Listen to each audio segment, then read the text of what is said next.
High, আমি Bidisha and welcome back to my another mini blog 30 days challenge. আজকে হচ্ছে day 13। আকাশটা দেখতে এতই সুন্দর লাগছিল যে আমি আর রেকর্ড করা থেকে নিজেকে আটকাতে পারিনি। দিনটা হচ্ছে ভূত চতুর্দশী। আগের দিনই মায়ের সাথে বেরিয়ে ভিআইপি মার্কেট থেকে এই মাটির থালাটা কিনে এনেছিলাম। ভেবেই রেখেছিলাম প্রদীপগুলো এর ওপর সাজাবো বলে কলকা করব মাটির থালাটার ওপরে। তো যেমন ভাবা তেমন কাজ।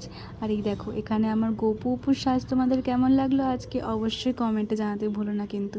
আর আজকে যেটা ম্যান্ডেটারি লাঞ্চ, চোদ্দো শাক দিয়ে ভাত, সেটা খেয়ে তারপরে আমি বসে পড়েছিলাম এখানে মেহেন্দি পড়তে। তোমরা ফাইনাল রেজাল্টটা দেখে জানিও তো তোমাদের ডিজাইনটা কেমন লাগলো। র্যান্ডাম যেটা মাথায় এসছে সেরকমই করে ফেলেছি আর কি।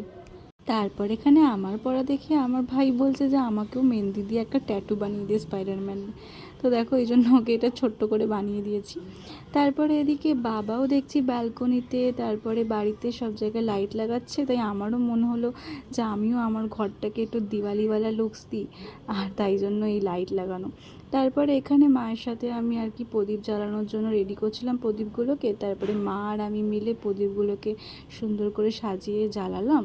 তারপরে ওই কি বাড়ির সব জায়গায়, ঘরের দৌড়ে, সিঁড়িতে, মেন গেটে, ব্যালকনিতে, সব জায়গায় সুন্দর করে প্রদীপগুলোকে রেখে দিলাম। তো আজকের ভিডিওটা এতটাই ছিল। আবার দেখা হবে নেক্সট ভিডিওতে। টাটা।